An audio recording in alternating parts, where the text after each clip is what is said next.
बदतमीजी है बाबा? कौन है तुम? मैं उस देवी का बेटा हूं जिसको तूने नोट दिखाए और कागज थमा दिए। अरे चरिया, क्या बकवास करता है? दिमाग खराब हो गया क्या तुम्हारा? नहीं, बेईमानी और लालच के जरासीमों से तुम्हारा दिमाग खराब हो गया है और उसे मैं ठीक करने आया हूं। मैं लक्ष्मी देवी का बेटा हूं। ओहो, तो तुम लक्ष्मी देवी का औलाद है? हाँ, मैं उनके धोखे से लूटे हुए पैसे वापस लेने आया हूँ। अरे चरिया, हो गया नहीं? क्या बात करता है? पूरा ₹1,00,000 दिया उनको।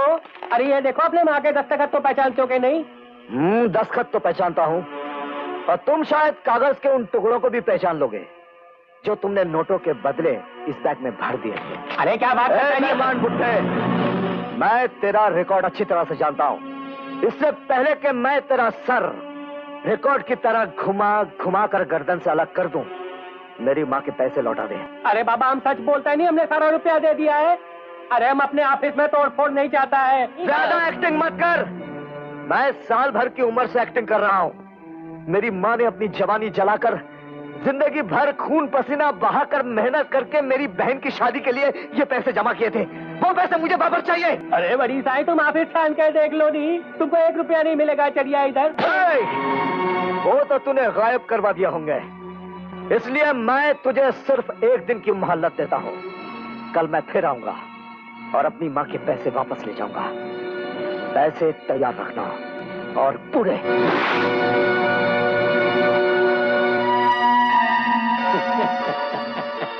अरे कल तेरी किस्मत में नहीं है बाबा। अच्छा,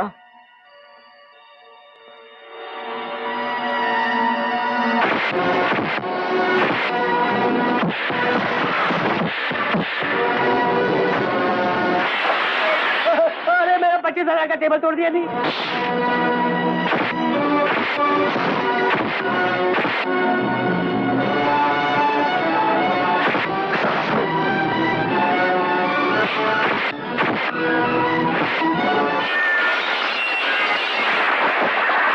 अरे बाबा,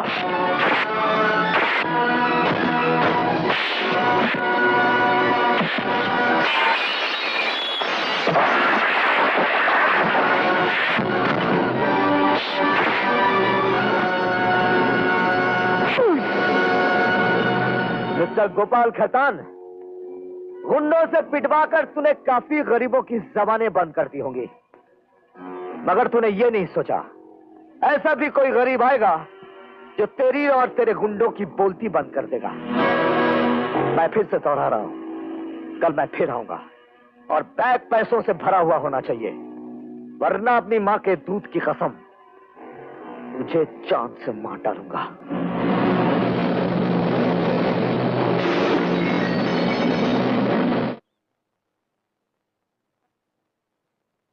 क्या बात है सर? लक्ष्मी जी, बहुत दुख के साथ आपको यह खबर सुना रहा हूं कि आपके नौकरी के एक्सटेंशन की जो अर्जी थी वो डिपार्टमेंट ने नामंजूर कर दी। जी? ये अचानक मुसीबतों का पहाड़ हम पर कैसे टूट पड़ा। पैसे तो गए, नौकरी भी चली गई। माँ, कुछ दिनों के लिए एक्सटेंशन नहीं मिल सकती? भैया, अब क्या होगा? हमारी पढ़ाई कैसे पूरी होगी? एग्जाम्स भी करीब आ रहे हैं। माँ, तुम्हारा प्रोविडेंट फंड? उसमें भी कुछ नहीं है। कर्ज लेते लेते वो भी करीब करीब खत्म ही हो चुका। किसी भी तरह संभाल लो माँ, कुछ करो। अब दूसरे स्कूल में जाकर नौकरी कर लो या लोगों के घरों में जाकर ट्यूशन्स दो। बस कुछ महीने और संभाल लो। हाँ माँ, यही एक तरीका है, वरना किनारे पे आते आते कश्ती डूब जाएगी। मैं जानती हूँ अजय, मुझे नौकरी या ट्यूशन करने में कोई हर्ष नहीं, लेकिन मीना की शादी का क्या होगा? सब कुछ तय हो चुका है, हम जबान दे चुके हैं। अगर ये शादी रुक गई तो हम दुनिया वालों को क्या मुंह दिखाएंगे? बेटी की शादी रुक जाए।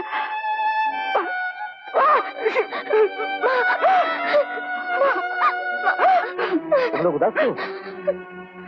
अजय भैया, अरे कुछ बोल तो भाई, बात क्या है? विजय भैया, माँ की नौकरी चली गई। लो, इतनी सी बात के लिए सारा घर मुंह लटका के खड़ा है। अरे मैं तो पहले ही कह रहा था माँ को कि माँ रिटायर हो जाओ, तुम लोगों ने रिटायर होने नहीं दिया। खैर, विजय अभी तक जिंदा है। मैं गोपाल खेतान के होश ठिकाने लगा के आया हूँ। चल हमारा पैसा लौटा देगा। क्या खाक लौटाएगा? मैं कहता हूँ मैं ला कर दूंगा। कहां से ला कर दोगे? आज शाम का पेपर पढ़ा? गोपाल खेदार अपना ऑफिस बंद करके फरार हो गए हैं। कितने लोगों के पैसों का गबन कर लिया है। ये देखो।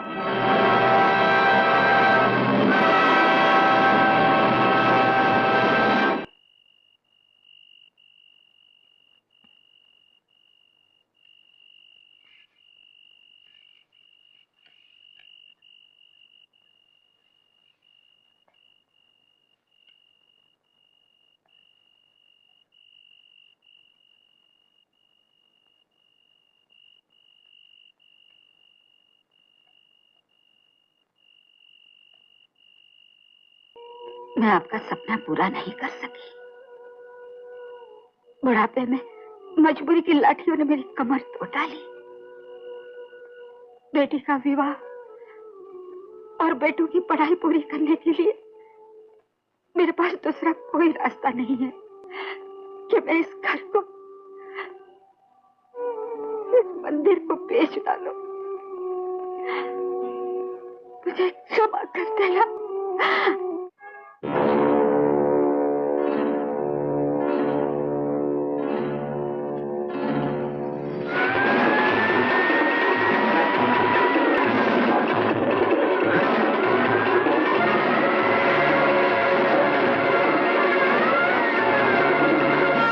मेरे पति का पत्ता ही साफ कर दिया डार्लिंग। साले को पैसा देकर भगा दिया। वो बाहर मेरा बिजनेस संभालेगा और यहाँ मैं उसकी जवान बीवी को संभाल लूंगा।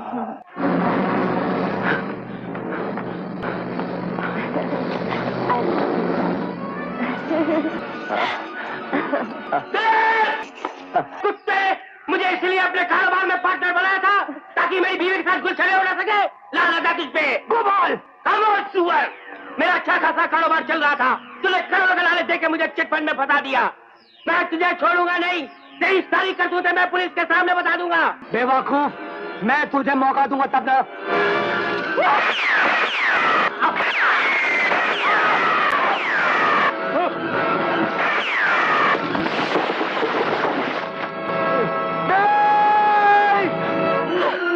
तुम नहीं मर सकते, तुम नहीं मर सकते। ये तूने क्या कर दिया? गोपाल शेठ को तू यहाँ पर कैसे आया? मैं इसी की तलाश में निकला था, लेकिन तूने ऐसे क्यों किया दिलीप? विजय, ये खून मैंने जानबूझकर नहीं किया है, अपने बचाव के लिए किया है। अगर मैं ये खून नहीं करता तो ये मुझे जान से मार देता। अरे अपने बचाव के लिए तूने गोपाल शेठ को नहीं मारा, मुझे बर्बाद कर दिया। क्या मतलब? इसने चिट फंड में मेरी माँ को धोखा दिया था। मुझे इससे मेरी माँ की जिंदगी भर की कमाई वसूल करनी थी।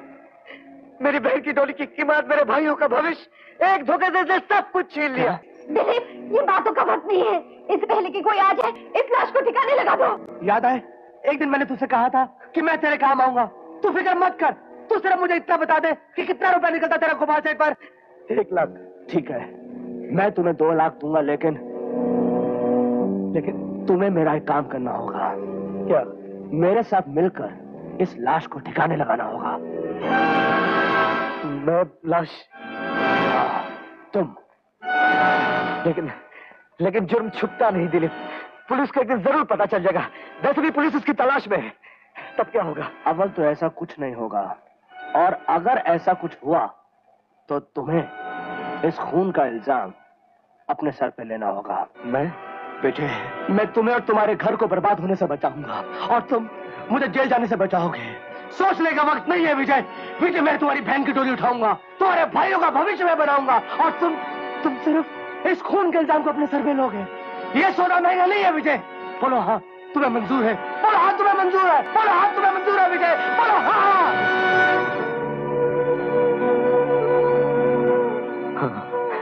मुझे मंजूर है,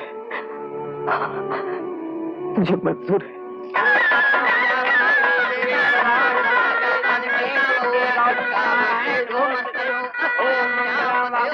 पंडित जी, लगन का समय जा रहा है, जरा जल्दी कीजिए।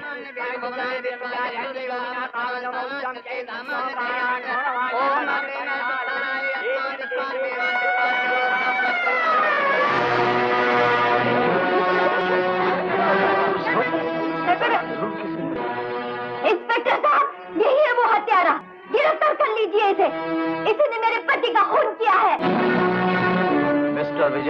हम तुम्हें गोपाल सेठ के कत्ल के इल्जाम में गिरफ्तार करने आए। ये आप क्या कह रहे हैं इंस्पेक्टर साहब? मैं ठीक कह रहा हूँ। ये सब गलत है। कह दो विजय कि ये सब गलत है। हाँ विजय, कह दो इन लोगों से कि तुम खूनी नहीं हो, तुम बेकसूर हो, बेगुनाह हो। कह दो विजय। नहीं बोलो विजय की हद नहीं है। नहीं माँ, ये सच है। इन हाथों को खून में रंगे बगैर इस घर में शहनाइयां नहीं बच सकती थी। मेरे भाइयों के भविष्य की इमारत कभी खड़ी नहीं हो सकती थी। ये प्यार का मंदिर बिकने से नहीं बच सकता था माँ। इसलिए मैंने गोपाल सेठ का खून किया है। मैंने खून किया है। मैं कातिल हूं, मैं खूनी हूं इंस्पेक्टर। तो तूने अपनी बहन और भाइयों के लिए अपनी जिंदगी जला डाली। माँ, इस संसार में कुछ लोग दिए की तरह पैदा होते हैं जो खुद जलते हैं लेकिन दूसरों को रोशनी देते हैं। नहीं भैया, मेरा घर बसाने के लिए तुमने खुद को उजाड़ लिया। मुझे अगर पहले पता होता तो मैं शादी के लिए कभी तैयार नहीं होती भैया। रो मत बहन। बड़ा बदनसीब होता है वो भाई जो बहन को दुल्हन का लिबास पहनाकर विदा ना कर सके। अभी हम हमारी बहन तुम्हें सौंप कर जा रहे हैं, इसका ख्याल रखना। हाँ विजय भैया। माँ, तू अपने इस बेटे को पुलिस डिपार्टमेंट में देखना चाहती थी ना? देख, आज तेरा बेटा पुलिस डिपार्टमेंट में ही जा रहा है। भैया, भैया,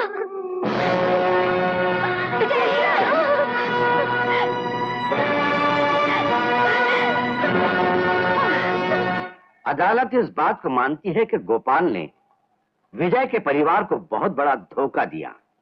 विजय की मां लक्ष्मी देवी की तमाम उम्र की पूंजी को लूटना चाहा।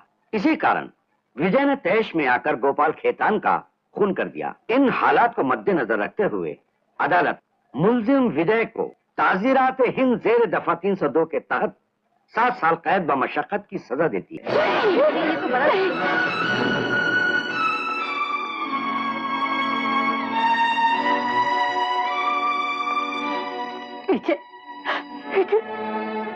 चलिए चलिए।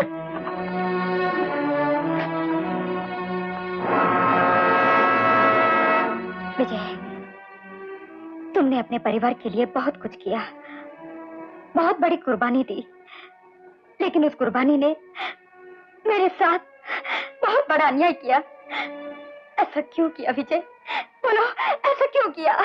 इंसान तो तकदीर के धागों में बंधा हुआ एक छोटा सा खिलौना है। पुराने जख्मों का निशान और पुराने दोस्तों को आहिस्ता आहिस्ता दिल से मिटाई देता है। तुम भी मेरी याद को मिटा देना, भूल जाना मुझे और अच्छा जीवन साथी तलाश करके अपना घर बसा लेना।